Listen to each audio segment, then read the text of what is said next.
সকল ভক্তবৃন্দ ও দর্শনার্থীকে জানাই শারদীয় শুভেচ্ছা। দেবী বন্দনায় আমাদের এবারের পরিবেশনা সমুদ্র মন্থন। পৌরাণিক এই ঘটনার উপজীব্যে আমরা এবার সর্বশক্তিমান ঈশ্বরের এক অনন্য শিক্ষার কথা জানব, যার মধ্য দিয়ে আমরা জাত মান কুল ধনে যদি কখনো উন্নত স্থানে যাই, তবুও যাতে আমাদের মনে কোনো অহংকার না আসে, সেই বার্তাই পৌঁছে দিতে চাই। সুপ্রিয় দর্শক, চলুন উপভোগ করি সমুদ্র মন্থনের অমৃত সুধা।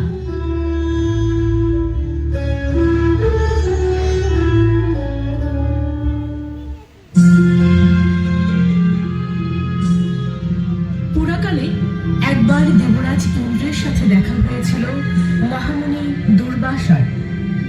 মুনিবর দেবাদিদেব মহাদেব থেকে আনা একটি ফুলের মালা দেবরাজকে উপহার স্বরূপ দিলে ভীষণ অহংকারে সেই মালা বাহন হাতিকে দিয়ে দেন ইন্দ্র। দেবরাজের এমন কাণ্ডে দারুণ ক্ষেপে যান দুর্বাসা। ক্ষেপে গিয়ে দেবতাদের প্রতি কঠিন অভিসম্পাত দেন তিনি। দেবরাজ ইন্দ্র, স্বর্গে বসবাস করতে গিয়ে নিজেদের দায়িত্ব ভুলে নিদারুণ অহংবোধে আক্রান্ত হয়েছেন আপনারা। সম্মান আর শ্রদ্ধা ভুলে গেছেন। আমি অভিশাপ দিচ্ছি, অহংবোধে আপনারা দিশেহারা। সেই অহংকার অচিরেই ধুলিতে মিশে যাবে। শ্রীহীন হবেন দেবতারা, শক্তিহীন হবেন, সর্বহারা হবেন শীঘ্রই। দুর্বাসার এমন অভিশাপে ত্রস্ত দেবতারা ক্রমশ সব হারিয়ে ফেললেন। স্বর্গ দখল করে নিল অসুরেরা। দেবতারা ছুটল ব্রহ্মা বিষ্ণু মহেশ্বরের কাছে। স্বর্গের দেবতাদের এমন দুর্দশা অত্যন্ত চিন্তা। অসুরেরা যদি এভাবে স্বর্গ দখল করে রাখে, সেটি ত্রিভুবনের অন্যদের জন্য সুখকর নয়। মর্তের বুকে নেমে আসবে নানা অশান্তি। কিন্তু অহংকারে মত্ত দেবতারা দুর্বাসা মুনির সাথে যে আচরণ করেছেন, সেটিও গ্রহণযোগ্য নয়। ইতিমধ্যে তারা দুর্বাসা মুনির কাছে গিয়েছিল। রাগত দুর্বাসা মুনি তাদের নিজেদের সুখ সাম্রাজ্য ফিরিয়ে আনতে সমুদ্র মন্থনের পরামর্শ দিয়েছে।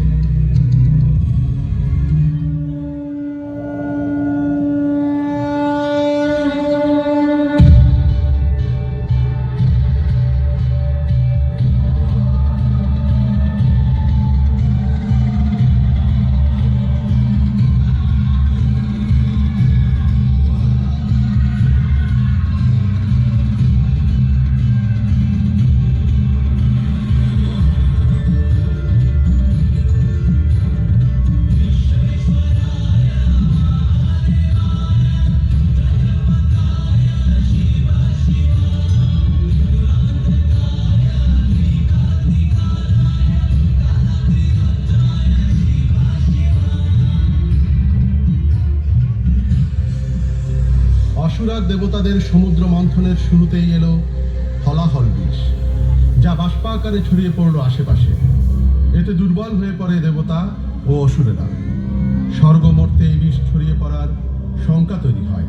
এই সমস্যা থেকে মুক্তি পেতে শিবের শরণ নেন দেবতারা।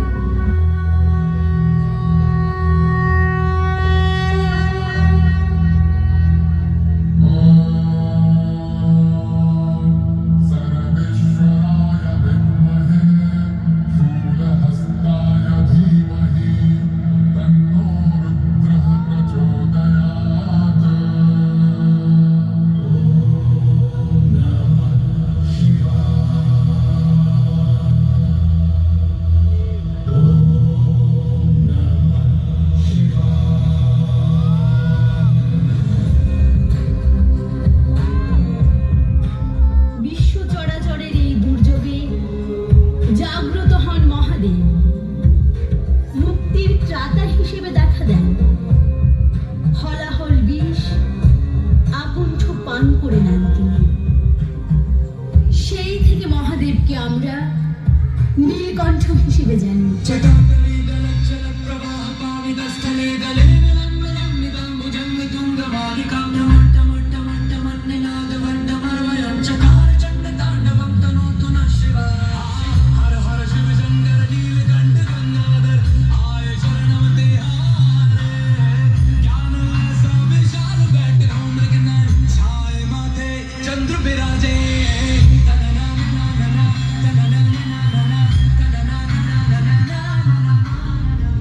এছাড়াও মন্থন থেকে উত্থিত হলো দেবী লক্ষ্মী, সুদর্শনা অপ্সরা, তর্কবাগিনী বারুণী।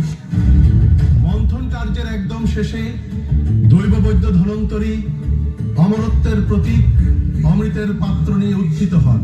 এ নিয়ে দেবতা ও অসুরদের মধ্যে শুরু হয় প্রচন্ড যুদ্ধ। এক পর্যায়ে দেবতাদের অনুরোধে মোহিনী রূপ ধারণ করেন বিষ্ণু। অনন্য রূপ ও লাবণ্যে মোহিনী রূপী বিষ্ণুদেব অসুরদের সামনে হাজির হন।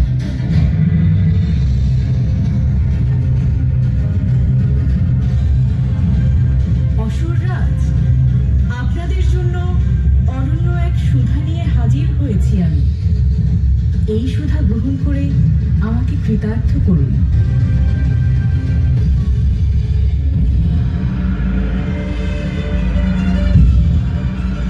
মোহিনী রূপী বিষ্ণু আর সুধার ভাণ্ড দেখে অমৃত ভাণ্ডের প্রতি আগ্রহ হারিয়ে ফেলে অসুররা।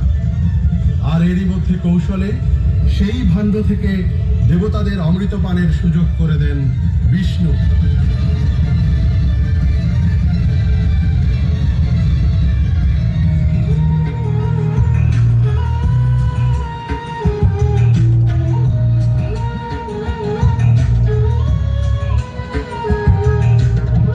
অমৃতপানের মধ্য দিয়ে আবারও অসুরদের পরাজিত করল দেবতারা। স্বর্গ আবারও দেবতাদের অধিকারে এলো। সুখ ও শান্তি বিরাজ করল স্বর্গ, মর্ত এবং পাতালে। পৃথিবীর বুকে নেমে এলো শান্তির সুবাতাস। সমৃদ্ধ পৃথিবীতে মহামায়ার বন্দনায় সামিল হলো পুরবাসীগণ। দেবীর আগমনী সুর ধ্বনিত হলো পৃথিবীর প্রতিটি কোণে।